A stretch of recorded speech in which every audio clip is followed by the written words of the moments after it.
embargo, ciertamente el hipotálamo es un componente muy importante en el sistema límbico y por lo tanto está muy comprometido también en, digamos, en expresiones de comportamiento emocional. Entonces, tiene que ver con nuestra conducta, ¿no? Sobre todo en ese aspecto emocional, porque cada una de las emociones que tenemos está acompañado también de manifestaciones vegetativas. Pero al margen de eso, no al margen, sino añadido a eso, también forma parte de un sistema que condiciona esa experiencia, ese comportamiento emocional. Y un poco para señalar también de que ciertamente el hipotálamo es una estructura bastante pequeña, ciertamente, pero bastante compleja en cuanto a su organización. Y claro, se va señalando por la función que se va describiendo a estas estructuras del hipotálamo, se les va ubicando y se les va denominando dependiendo de la ubicación anatómica. Por ejemplo, el área hipotalámica dorsal, el área hipotalámica lateral, hipotalámica posterior y etcétera, ¿no? Un poco complicadito, pero uno va aprendiendo a estos núcleos con ese concepto, ¿no? Que es un concepto anatómico de ubicación, pero sobre todo por su función. Ahora bien, es una vía final de salida del sistema límbico. Es podríamos decir, un ganglio cerebral, digamos, por su función, que regula y coordina las funciones metabólicas, cierto, endocrinas y vegetativas. Pero también es un órgano rector de aspectos motores básicos de la conducta emocional que habíamos mencionado. Entonces, si tratamos de buscar funciones a estos núcleos, más o menos podemos ir señalando, y si no más o menos, ¿no? Sino ya se ha ido caracterizando qué funciones vegetativas se van desarrollando cuando se estimulan estos centros.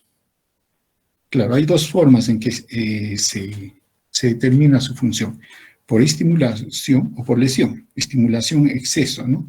Y lesión es desaparición. Y como siempre, o usualmente hay dos que se oponen, entonces la desaparición, lesión de uno, permite que el otro centro es el que se manifieste, ¿no? Con mayor intensidad. Y esto lo vamos a ir viendo a lo largo de la descripción de las funciones, ¿no? de los núcleos, etc. Tenemos los núcleos anterior y posterior, ¿no? Estos núcleos están involucrados en el ritmo circadiano, ¿no? Ahora bien, tienen también una influencia cuando se estimula de disminuir la presión arterial y el ritmo respiratorio. El núcleo anterior, su estimulación disminuye la temperatura por vasodilatación y jadeo. El núcleo posterior y supraóptico, por ejemplo, cuando se estimula, aumenta la temperatura. El anterior disminuye. Perdón. El núcleo posterior, cuando se estimula, induce escalofríos. Como que estos tres estarían involucrados en el control de la temperatura, pero tendríamos que ver cuáles son sus parámetros sobre los cuales ellos actúan. No, uno puede decir la actividad metabólica, podría ser, pero eso habría que dilucidarlo, ¿no? Ahora, las regiones anterior y posterior del hipotálamo también son termosensoriales, captan la temperatura. Pero también es cierto que las regiones más anteriores, ¿no? Extremas, digamos, de las regiones anterior y posterior, tienen que ver con el impulso sexual. Ahora, la región lateral del hipotálamo, cuando se estimula, da lugar a una reacción de alerta. Esto con aumento de la actividad motora y la conducta agresiva.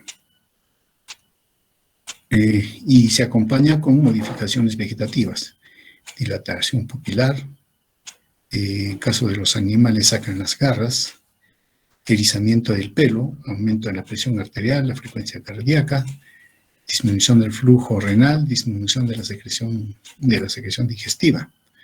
Entonces acá esta región lateral tiene que ver mucho con estimulación que hace una conducta, vamos a decir, agresiva.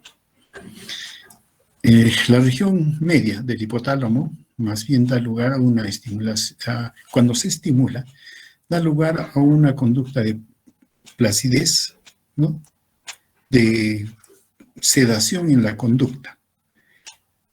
Cuando hay una lesión de esta región, más bien hay un aumento de la agresividad. El núcleo periventricular y preóptico, el estímulo de este lugar da lugar a lo que cuando se ha estimulado alguna respuesta de temor, miedo, ¿no? Ahora bien, sobre todo de temor frente al castigo, y desarrolla conductas de escape o huida. Claro, cuando nos sentimos amenazados, hay temor, miedo, uno corre, ¿no?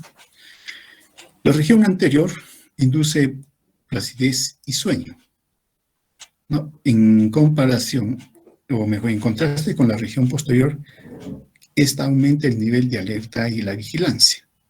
Entonces, la anterior es placidez, sueño, descanso, mientras que la región posterior es alerta y vigilancia. Ahora, ambas regiones dan lugar a respuestas vegetativas que se complementan dependiendo de la reacción que se está mostrando. El núcleo supraquiasmático, como mencionamos, tiene que ver con ritmo circadiano, incluso cuando está aislado del cerebro. Tiene una programación. Claro que esto es modificable, sí es modificable, ¿no? Ahora bien, como mencionábamos, la mayoría de las investigaciones en cuanto a la función, estamos hablando en este caso del hipotálamo, se han ido describiendo cuando ha habido una lesión. Y cuando hay una lesión, deja de funcionar el órgano y predomina la influencia del que es su opuesto. Entonces, si hay una lesión, es como que se estimulara al contrario. Acá tenemos, por ejemplo, si hay una lesión bilateral del hipotálamo lateral, lo que la persona va a manifestar, inclusive el animal también, porque mucho de hecho de estos estudios y conclusiones es en modelos animales, lo que va a suceder es una disminución de ganas de comer, de beber, al extremo que si la lesión es grande, hay una desnutrición letal, un estado de inanición. Simplemente no come, no le interesa, ¿no? Y hay extrema pasividad. Eso cuando hay lesión del hipotálamo lateral. Cuando hay lesión del hipotálamo, también lesión bilateral del hipotálamo ventromedial, lo que sucede es una estimulación a comer y beber en exceso. Hay hiperactividad, ferocidad, ¿no? Hay acceso de rabia a la menor provocación.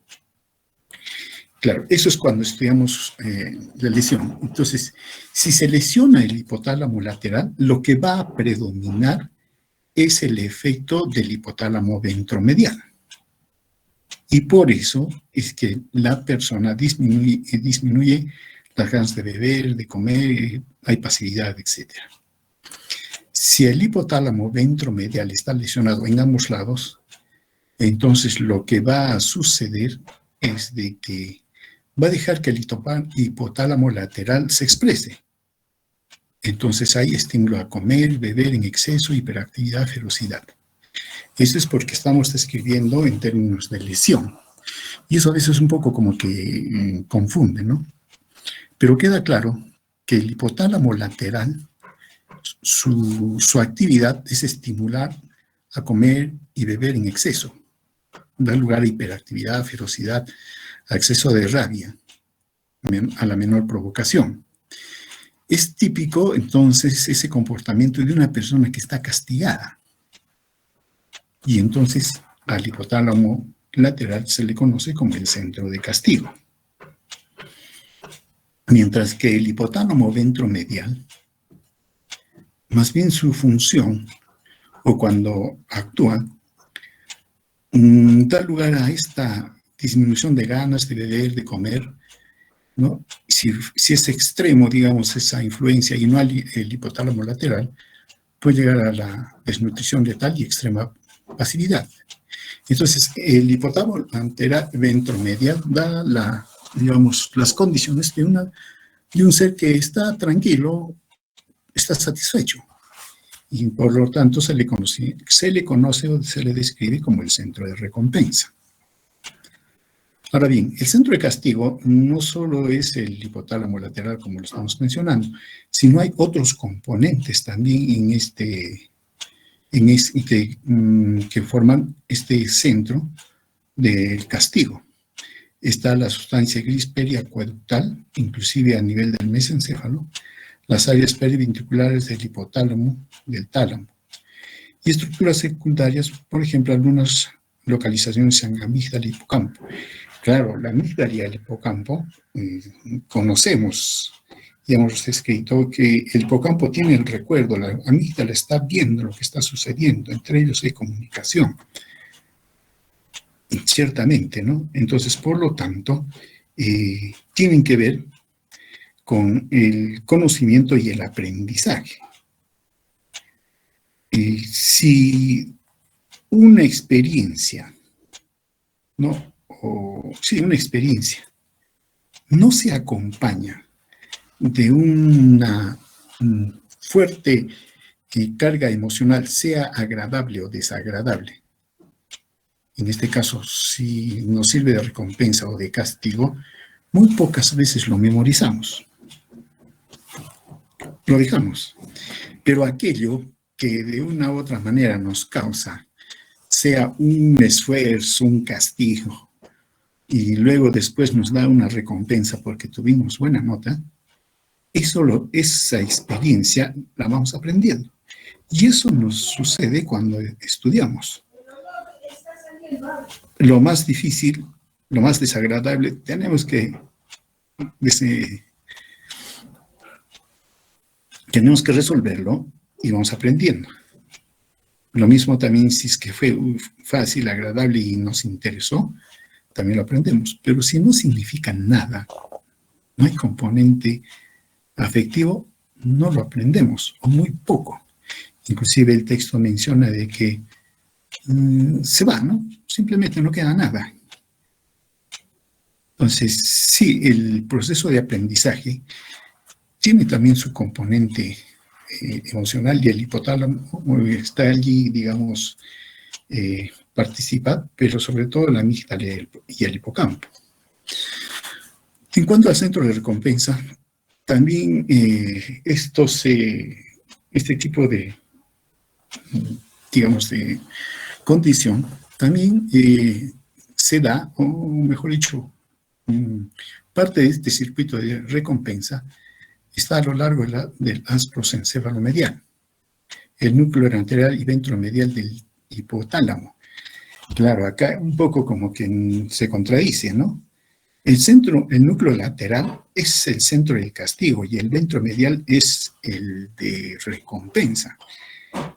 Pero con estímulos intensos, el ventromedial también es parte del centro de, digamos, va a dar lugar a conductas agresivas, intensas, pero usualmente también participa en comportamientos de centro de recompensa. Cuando este centro de recompensa es estimulado levemente, sí, básicamente es la sensación de recompensa que se desarrolla, pero cuando el estímulo es intenso, se manifiesta con rabia. Será de que dependiendo de la intensidad de este centro, primero o usualmente está involucrado el núcleo lateral, el núcleo ventromedial, pero con la intensidad también involucra el núcleo lateral. Toda sensación intensa nos pone incómodos, ¿no? Por más que sea agradable. Y entonces allí en este momento, cuando el centro de recompensa está funcionando, pero es tan intenso el estímulo, puede alcanzar al núcleo lateral para que también él participe. Entonces tenemos lo opuesto, ¿no? Inclusive una manifestación, esto se ve sobre todo en los modelos animales, hay expresión de rabia. Estructuras secundarias del centro de recompensa está el septum, la amígdala, ciertas áreas del tálamo y los ganglios basales. Ahora, es cierto también que los centros del castigo inhiben a los centros de recompensa y placer. O sea, los centros de castigo tienen actividad tónica. Por eso nosotros y los animales son proactivos. Algunos más, otros menos, pero son proactivos. ¿Por qué? Porque simplemente se tiene que tener actividad para conseguir la alimentación, la satisfacción de las necesidades más inmediatas, ¿no? Entonces, mientras que el centro de recompensa no hace nada. Entonces, si predominase el centro de la recompensa, simplemente ahí quedamos.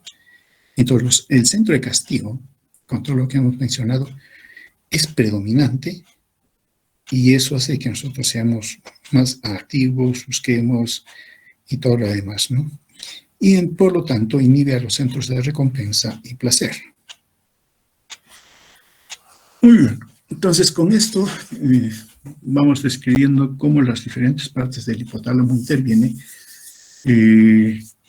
y sobre todo, bueno, en este momento estamos viendo con respecto al comportamiento, su participación en el comportamiento de la conducta emocional. Ahora entraremos a ver más bien las funciones que cumple el hipotálamo, pero ya funciones vegetativas, ¿no?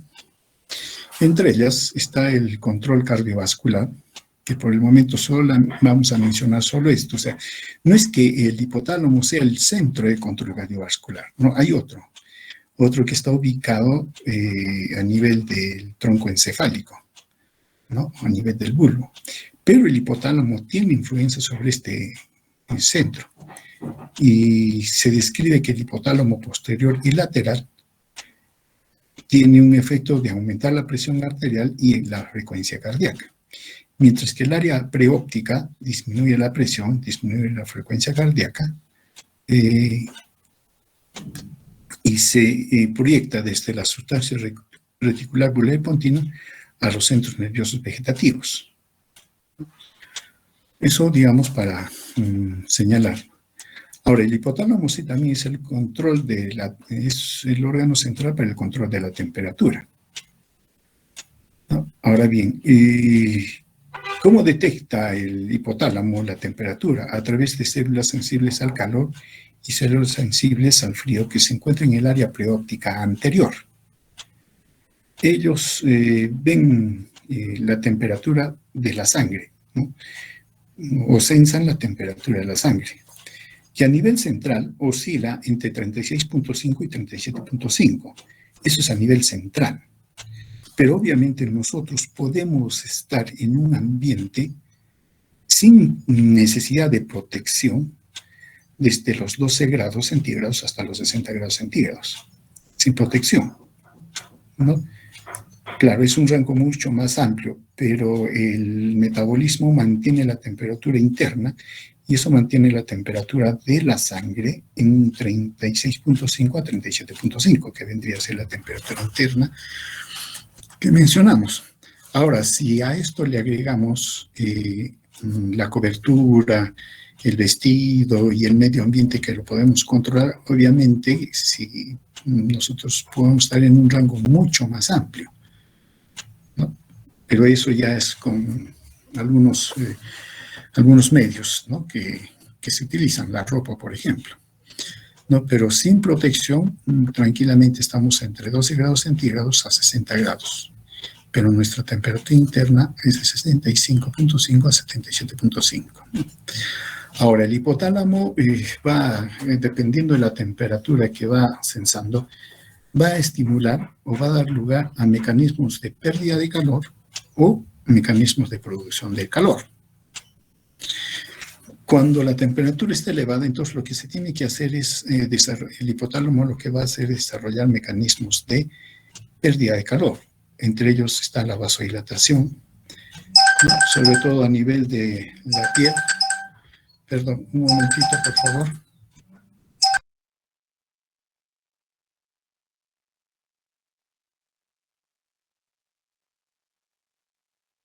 Bueno, me faltan todavía 5 expedientes, por eso no te lo puedo enviar todavía. En el lapso de la mañana te lo enviaré. Ya, no hay problema, doctor. Ya, escúchame, te llamo para otra cosa, la resolución.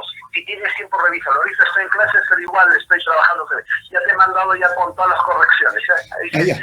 Lo que está de azul es lo que debería ponerse, lo que está de rojo es lo que debería eliminarse, y están los el médico más.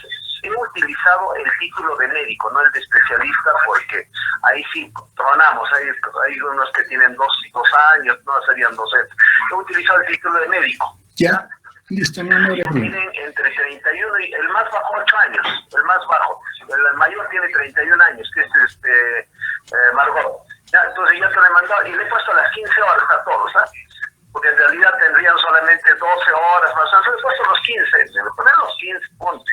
Ya, listo, no hay problema. Entonces, yo también ahorita... Revísalo, ya lo tienes, Ya, ya sí. lo tienes. Si tienes dudas, llámame. Ya, doctor, sí. Le he agregado eso, que está creo que con azul, ¿por qué 2 meses?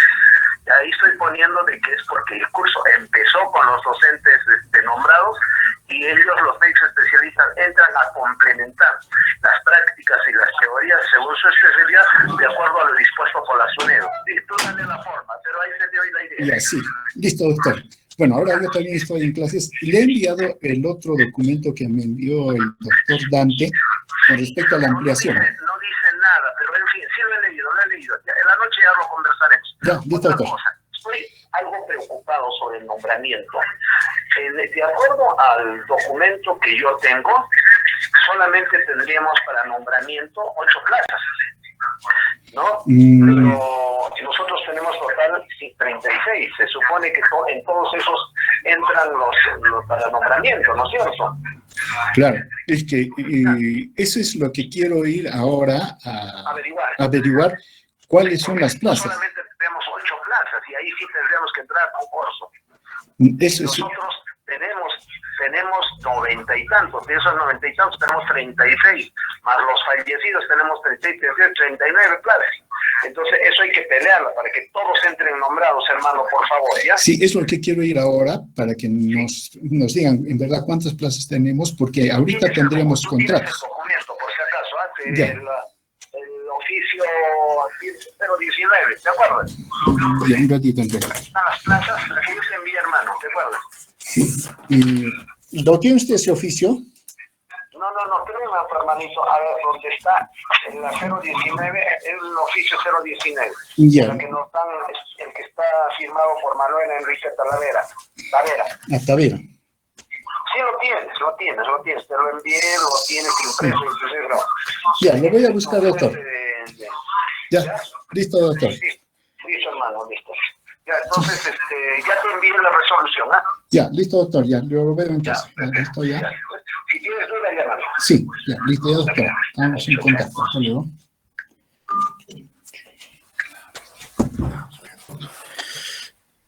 Dejar de presentar.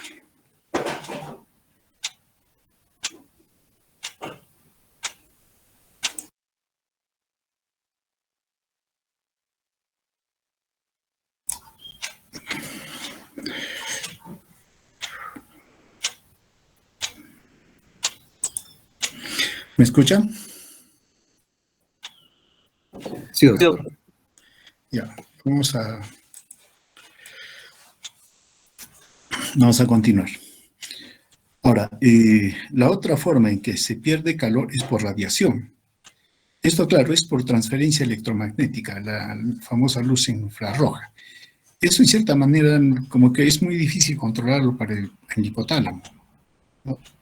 Eso está muy dependiente del medio externo, pero es la calor que se produce por el metabolismo propiamente, ¿no? y que se transfiere al medio externo y depende del medio externo en qué condiciones está. Mientras más frío va a haber mayor transferencia y esto puede llegar o se calcula más o menos un 60% de la pérdida de calor. Luego está la evaporación y sudoración, que eso sí se puede controlar por parte del sistema nervioso, que corresponde a un 22% de la pérdida de calor. Ahora bien, está la convección, ¿no? La transferencia de calor hacia el aire y el agua, que es un 15%, y la conducción, que es por contacto, un 3%. Y también aquí se puede incrementar, y de hecho se incrementa cuando hay mucha calor en el organismo, la ventilación. Ahora, los mecanismos para producir más calor cuando hay frío. Claro, está determinado sobre todo por el metabolismo basal, y esto a través determinado mediante las hormonas tiroideas como la tirotoxina, la noradrenalina, ¿no? Y que por cada 10 grados centígrados aumenta en un 120% la actividad del metabolismo basal mediado por estas hormonas. Luego está la ingestión de alimentos, que cuando se van digiriendo, acuérdense, el proceso de metabolización de los alimentos es como que cuando se quema, ¿no? Pues por oxidación, pero está calculado y controlado, ¿no? Para que no nos prendamos en llama. Y entonces eso va, el hecho de digerir y metabolizar los alimentos hasta obtener las moléculas energéticas produce calor. Está la actividad muscular, la piloerección, que claro que en nuestro caso muy poco nos protege, pero digamos, el hecho de que haya una piloerección se entiende de que esto no permite el desplazamiento del aire por la piel de manera rápida, digamos, ¿no? Y eso entonces evita que haya la disipación. Hay una disminución en la convección, ¿no? A nivel del aire. Y el otro mecanismo es la vasoconstricción. Bueno, entonces tenemos aquí que ciertamente la temperatura de la piel es detectado es detectado, o más que detectado, sí hay termorreguladores ciertamente, pero lo que interesa es la temperatura interna que llega a nivel del hipotálamo, ¿no? Ahora, en respuesta a la temperatura pueden darse respuestas voluntarias y respuestas involuntarias. Esto, por ejemplo, sobre todo a nivel de la musculatura esquelética, ¿no? Y si tenemos frío, nos ponemos a mover, caminamos, etc., ¿no? Y las respuestas involuntarias puede haber temblor, ¿no? Es el hecho de tiritar de frío, ¿no? No es sino contracción muscular que trata de que el músculo, al activarse, haga actividad metabólica y aumente la temperatura.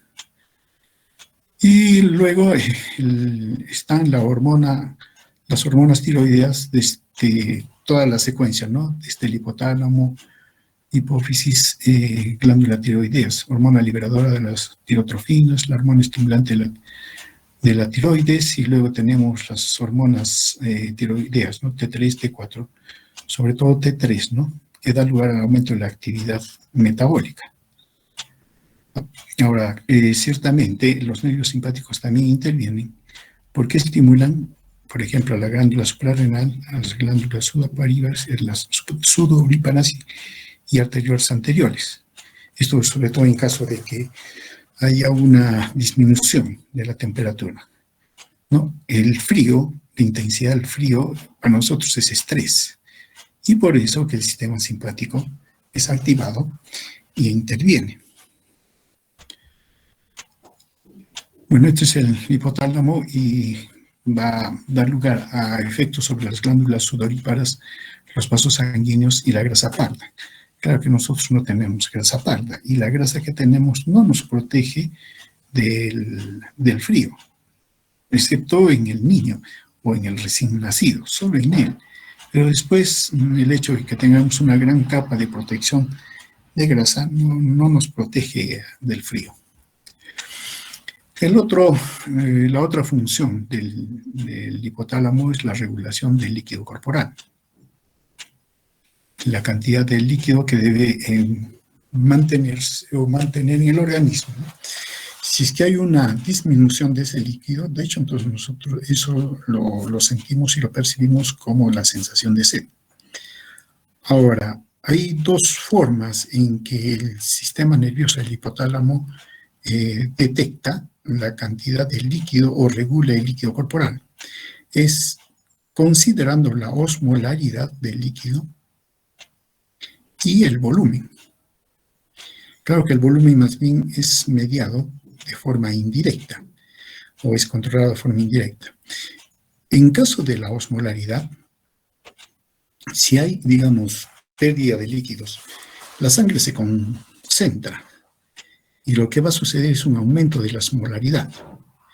Esto es detectado en lo que se llama el centro de la sed, que en la parte anterior del hipotálamo, y en el núcleo supraóptico hay osmoreceptores.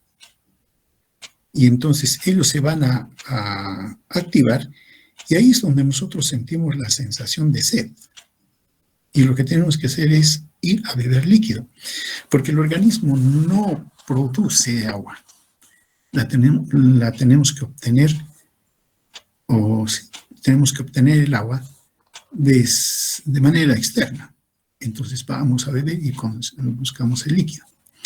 Pero claro, el organismo va a hacer ciertas compensaciones para evitar que se siga perdiendo. Por ejemplo, desde el infundíbulo se proyecta la neurohipófisis y se secreta la hormona antidiurética. Y eso evita entonces de que se pierda más líquido por la orina. Se cierra, ¿no?, la salida.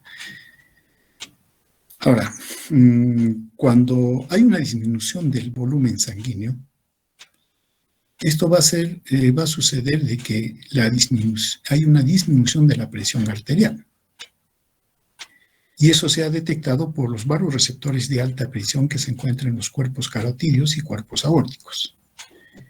Este estímulo llega al centro vasomotor y es detectado y llevado al núcleo preóptico mediano. Y entonces se desencadena lo que estamos mencionando o hemos mencionado anteriormente. Pero también esta disminución del volumen va a ser detectado por los vasoreceptores de baja presión, ubicados en la aurícula derecha y en las grandes venas, ¿no?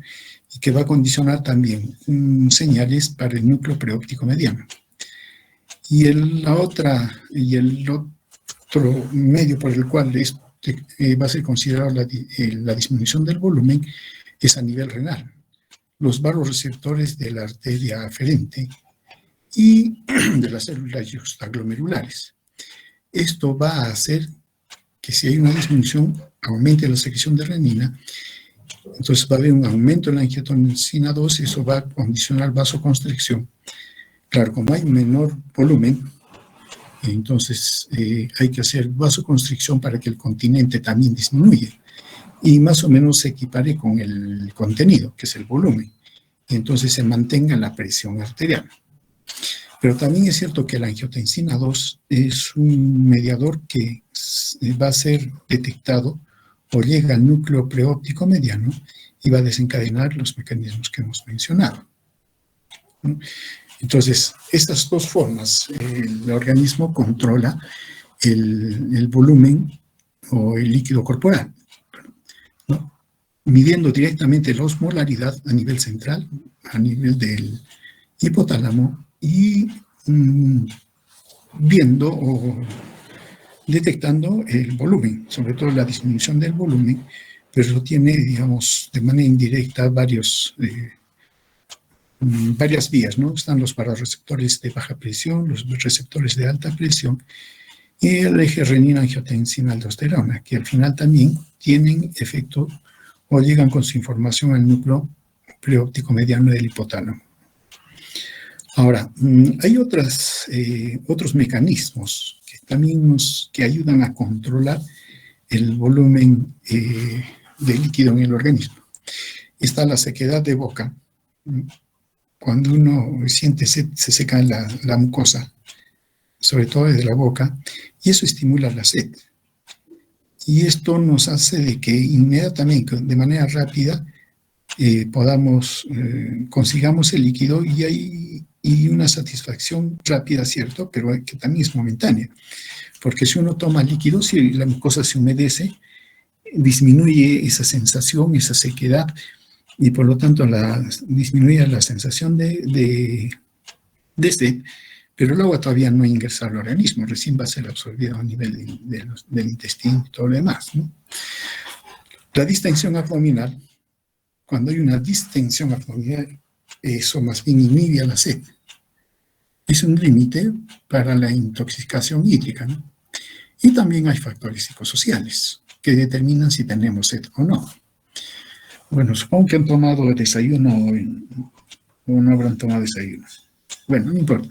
Pero cuando, por ejemplo, estamos en una reunión y nos muestran gaseosas, líquidos, todos bien apetecibles y con personas que muy simpáticas, que nos ofrecen una bebida, termina el evento y nos vamos a tomar una bebida. Y no necesariamente teníamos sed, o mejor dicho, no necesariamente había una disminución del líquido corporal, sino que el medio, la propaganda y la invitación hace que, bueno, uno vaya, qué sé yo, al kiosco tal vez, o a la barra, y se tome su gaseosa. Y es más, tiene sed y no toma, mejor dicho, algunas bebidas alcohólicas. Al contrario, las bebidas alcohólicas causan o inducen el aumento de la osmolaridad, ¿no? Por eso que después de una gran comilona y un gran festejo, al día siguiente está terriblemente de sed. El otro gran, digamos, la otra gran función que tiene el hipotálamo es la regulación de la alimentación. Bien, sí es cierto, el hipotálamo está comprometido esto, y básicamente si recordamos que la región ventromedial del hipotálamo es el centro de la saciedad y la región lateral del hipotálamo es el centro del hambre, es el centro del castigo, resulta siendo el centro del hambre o la alimentación.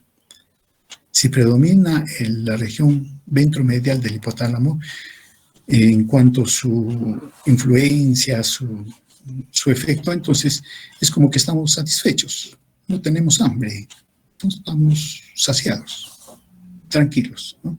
Pero si la región lateral del hipotálamo es el que actúa, entonces lo que vamos a tener es hambre y buscar los alimentos, vamos a alimentarnos, ¿no? Ahora, entonces, dependiendo de las condiciones, es que si hay un estímulo, por ejemplo, de la región ventromedial, la persona no come. O lo contrario, si hay una inhibición, va a dar lugar a que la persona busque la comida, coma. En caso de la región lateral, si hay estímulo, la persona va a buscar comer. Pero si hay una inhibición, la persona va a no buscar el alimento, a no comer, ¿no? Ahora, el asunto está en cómo es que este centro funciona. Hay una teoría bien conocida, ¿no?, que es la hipótesis glucostática o de la glucosa. Más que hipótesis, esto sí se ve, ¿no? Si la glicemia aumenta la actividad del centro de saciedad y por lo tanto se frena al centro del hambre. No hay hambre, la persona está tranquila. Pero si los niveles de glicemia disminuyen, el centro de la actividad disminuye la actividad del centro de la saciedad y por lo tanto no frena al centro del hambre. Acuérdense que hay predominio de la región hipotalámica lateral y por lo tanto la región lateral va a buscar alimento y su estímulo va a prevalecer y por lo tanto tenemos hambre, buscamos el alimento. Esto es con respecto a a los niveles de glicemia. Pero también hay otros, digamos, otros mecanismos, otras hipótesis que se postulan con respecto a la alimentación. Esta hipótesis lipostática, esta hipótesis está señalada con la participación de la leptina, que es una hormona producida por el tejido graso. Ahora bien, si hay mayor tejido graso, habrá mayor leptina.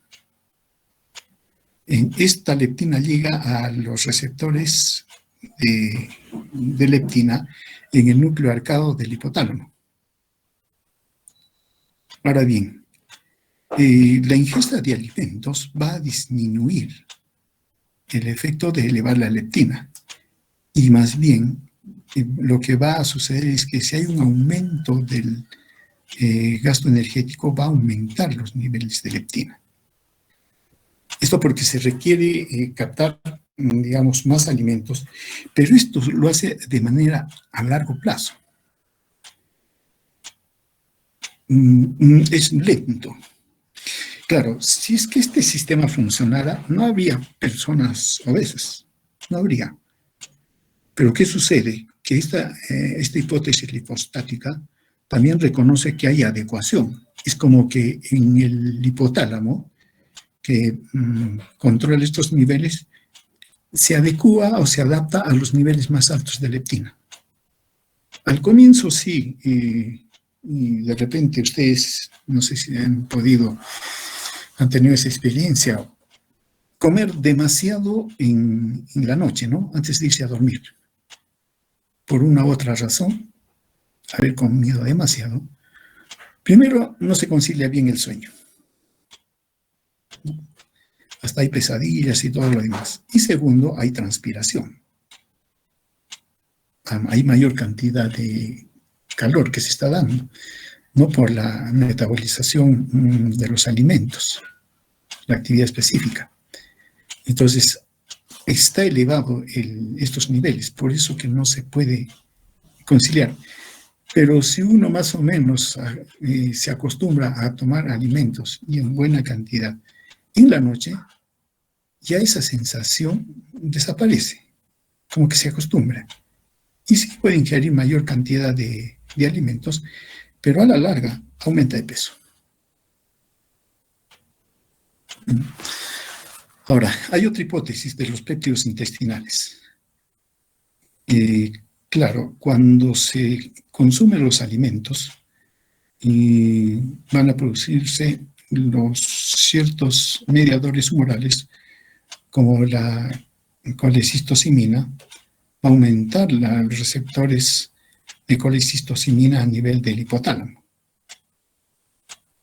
Ahora bien, hay un péptido, conocido como péptido liberador de gastrina, que va a dar lugar a que se libere glucagón, somatostatina. Y el péptido inhibidor gástrico, que es un polipéptido similar al glucagón, que estimula la secreción de insulina.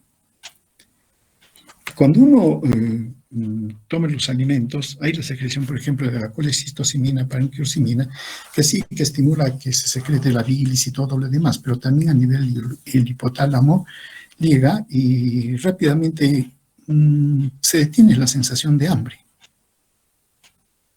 Inclusive cuando estamos comiendo las primeras bocanadas, digamos, las primeras cucharadas del alimento, esa sensación de hambre como que disminuye o a veces desaparece. Pero claro, continuamos comiendo para poder absorberlo. Pero el hecho que hayamos tenido, digamos, el alimento en la boca, se haya ingerido, y como que ya desaparece el hambre, cuando en realidad todavía ni siquiera han sido asimilados los alimentos. Pero es esa sensación, ¿no? Y es rápido debido justamente a mediadores humorales que el mismo intestino o aparato digestivo secreta. Siempre nosotros le hemos pensado eso como para que haga la digestión y todo, pero también tiene un efecto a nivel del hipotálamo y entonces rápidamente esa sensación de hambre desaparece, ¿no?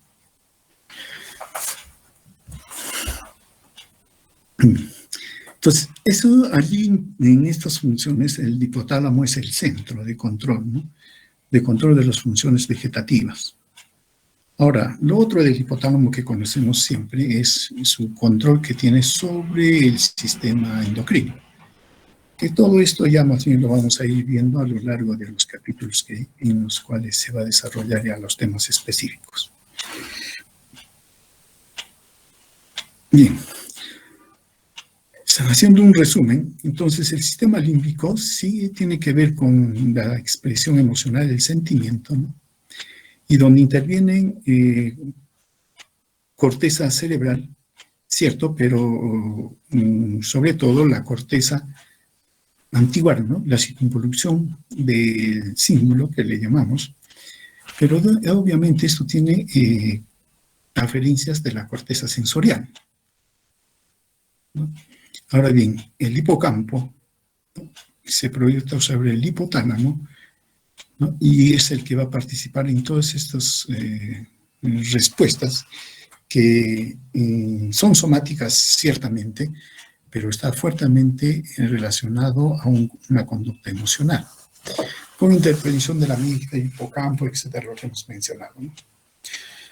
Muy bien, hasta aquí llegaríamos con el hipotálamo. ¿Alguna pregunta?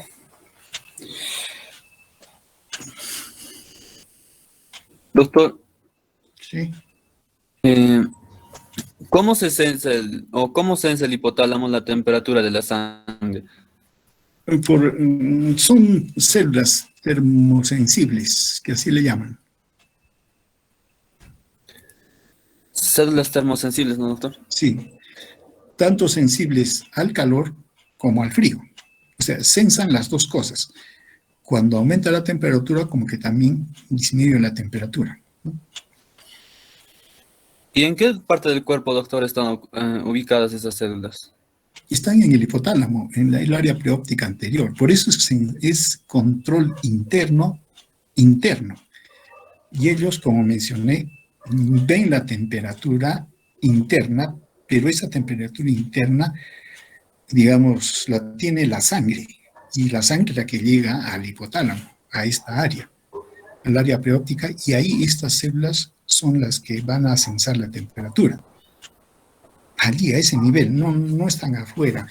O sea, afuera, por ejemplo, no hay células termosensibles en la periferia, solo están a nivel central. Al organismo, ¿qué le interesa? Le interesa la temperatura interna, central, eso es lo que le interesa. Aunque la piel esté fría o esté caliente, entonces lo que le interesa es la temperatura interna. Si la temperatura interna sube, entonces tiene que dar lugar a mecanismos de liberación o pérdida de calor. Es lo que hace, ¿no?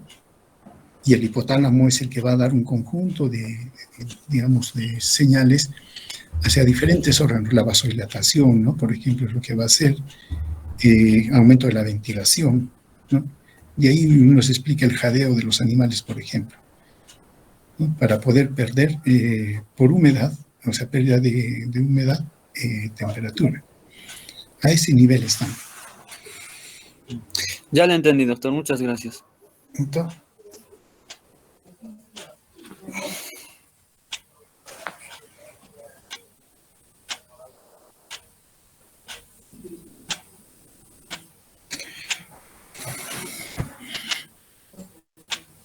listo, muy bien. Entonces, si no hay más preguntas, terminamos aquí. Ya, yo voy a poner el tema para las prácticas del día miércoles y jueves, pero ya vayan viendo, es control respiratorio. Ese es el tema de la práctica, el control nervioso respiratorio. Y ahí hay dos cosas que hay que desarrollar. Ciertamente es el control respiratorio, los centros nerviosos, todo, pero hay que revisar necesariamente el metabolismo. Porque al final lo que interesa de la respiración es obtener oxígeno en la suficiente cantidad para que los procesos oxidativos se den, y luego entonces hay que captar la cantidad necesaria de oxígeno, pero a la vez se tiene que eliminar el CO2 que se está produciendo, ¿no? Entonces, lo que interesa, entonces, es cómo se produce el metabolismo, pero desde el punto de vista de captar oxígeno y eliminar CO2. A ese nivel. No es que vamos a describir propiamente el metabolismo, eso lo haremos en otro momento. Nos interesa por el momento revisar el metabolismo, pero para que podamos explicar digamos, cómo el metabolismo va a determinar el control respiratorio. Eso nos interesa. No tanto nos interesa ver la cantidad de energía por gramo de glucosa. No, todavía en eso no estamos, ¿no? Solo nos interesa comprender por qué la respiración puede aumentar o disminuir considerando el metabolismo. Nada más, no necesitamos más nada. Y por otro lado, como mencionó, sí, el centro respiratorio no es un centro simple, tiene varios centros, varias partes que es necesario considerar, ¿no? Entonces, esos dos aspectos deben ser desarrollados. De manera específica, más tarde ya pongo el esquema y todo lo demás. ¿Listo? Eso para que ya lo tengan y puedan desarrollar el tema. Pero ya vayan revisando lo que es control nervioso respiratorio. ¿Listo? Entonces, terminamos por el día de hoy hasta aquí. Bueno, que tengan un buen día. La programación para las prácticas con los grupos ya está. Esto por razones de trabajo que tenemos que ver con la decanatura. Vamos a empezar a las 10:30 con el grupo A y a las 12 el grupo B. ¿Listo? Entonces, así quedamos. Nos vemos más tarde entonces. Hasta luego. Hasta luego, doctor.